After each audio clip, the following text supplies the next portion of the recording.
What's going on, everybody? This is Benjamin Baktroy back in another F1 22 video for the first time in quite a while. And surprise, surprise, it's a weekly event. This week it is a featured event.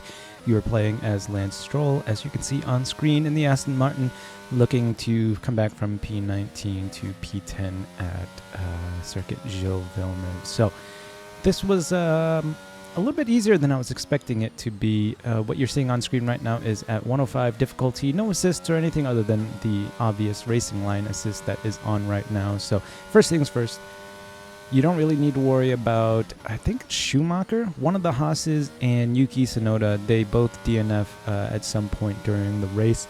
Schumacher, right when the DRS starts in this upcoming DRS zone, he starts to go off track right after that hairpin right here. So be careful of that and watch out for when that happens. I think that happens at about lap 64. You'll see it in a little bit. And then Yuki goes off a few laps later in the middle DRS section, right after Sector 1. So right at the start of Sector 2, you'll have to worry about that. This is kind of weird. As you can see, I don't know what the hell is going on here. Sometimes I would play this, and in the first lap, I wouldn't be able to overtake anybody. And then other times, when they got to that final chicane at the Wall of Champions, they would just group together like that, and it was pretty easy for me to overtake. So that's kind of the new F1 22 RNG that happens in these featured events. I think I've decided that I don't like it, just because it's so weird and random like that. But the setup that I'm using right now is just a time trial setup, the world record time trial setup. I think the wings were like 28-24, but I had to lower it just because the AI still has incredible straight line speed. So I think what you're seeing right now, I'm at 2016 or 2218, and I'm still kind of lagging behind in straight line speed. So do with that what you will. I would recommend going lower on the wings, just because you're never going to pass them in any corners anyway, just because they're so close together, that first group of cars. So I would recommend going lower on the wings and then just taking advantage of DRS in the straights to get your overtaking done. So I think it is Schumacher that does DNF and not Magnussen, because Schumacher is in front of us right now. So not super difficult to really overtake any of these guys, except for that first group of drivers, just because, like I said, they do tend to group together at the beginning of this event. So just be patient and restart it if you don't get good RNG, and hopefully you'll kind of run into something like I did, where I overtook 4 cars in that last DRS zone. So but once you get by those guys, it's not really difficult. They never catch up to you again anyway. You're not on like fresh mediums, but I think you start at about 10 or 11%. So I don't really know how much of this is going to help you, as I'm releasing it on a Friday night, but I just wanted to put it up there anyway.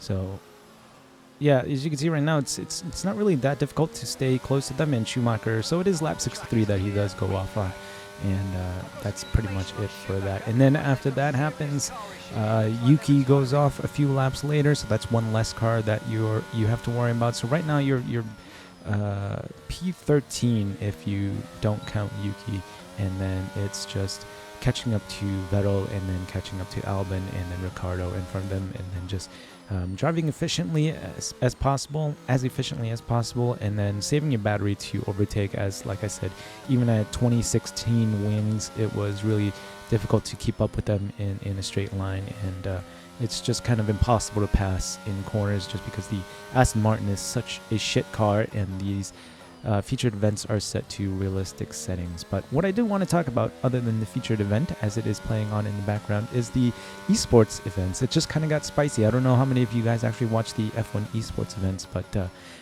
yesterday was round, I don't remember what round, I think it was round 8 at Mexico. Jarno Opmeer comes back and takes a win after not performing that great so far in F1 Esports for this year.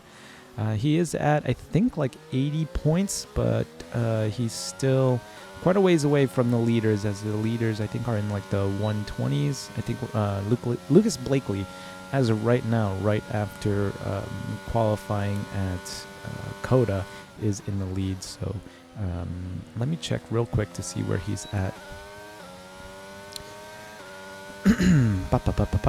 Yeah, so Lucas Blakely is at 124 and Jarno Opmeer is at 85. Not impossible, as we had to dive down the inside of Vettel there. Made a little bit of contact, some wheel-to-wheel action, but I don't think he'll mind as we are teammates and we make it out in front of him. So once you get out in front of him, he doesn't really catch up to you, just like the rest of the guys behind you. So, but yeah, like I was saying, Lucas Blakely now 124, Barry Borman 106, Rasmussen 105, Ronhar 103, and Otmare in 5th with 85.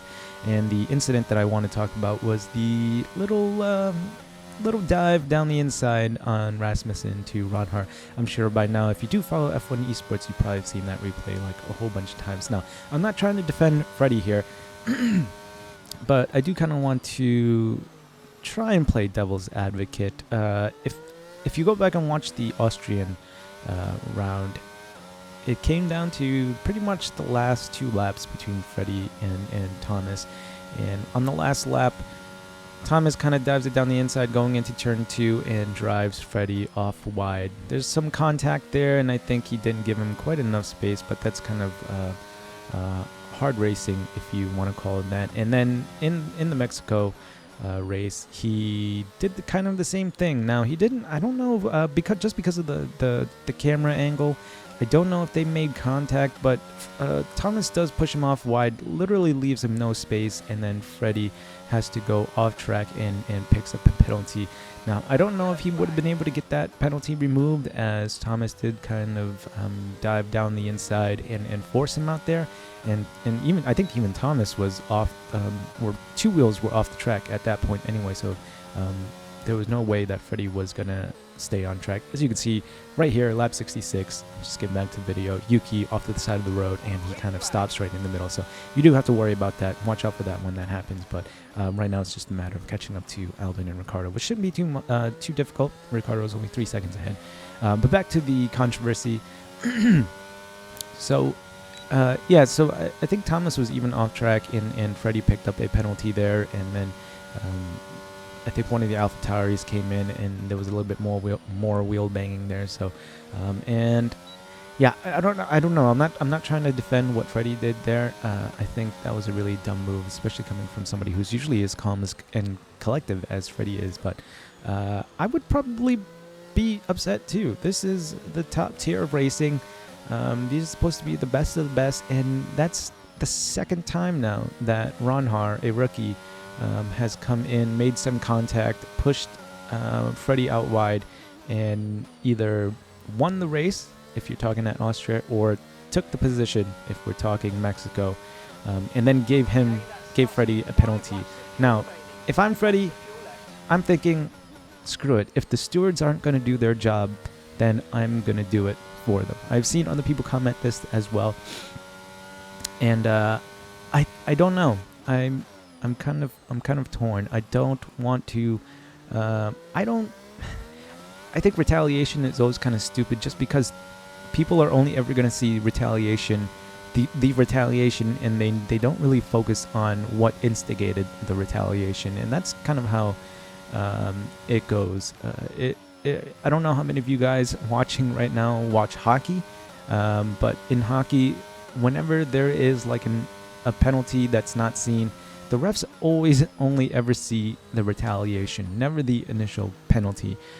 So you do have to be a little bit smarter than that. And not only that, but Freddie, not only did he dive down the middle and push Thomas out wide, but he did it very, very deliberately, and it was very visible. Really tight race up there, P2, P3, P4.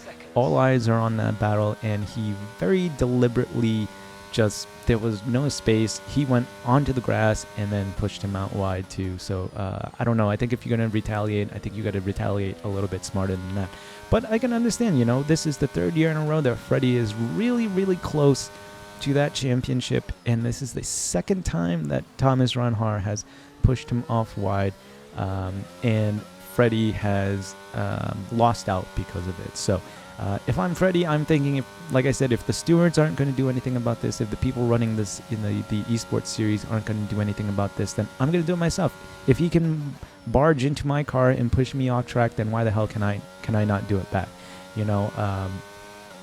like I said, I'm not defending his move.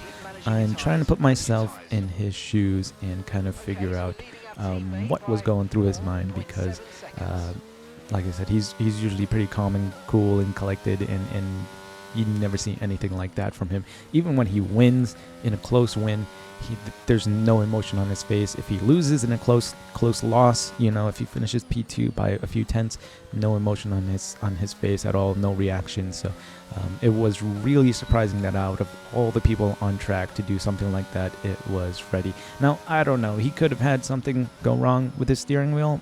I'm not in the room. I don't know. I don't work for Cody's or anything like that. I don't run the F1 Esports.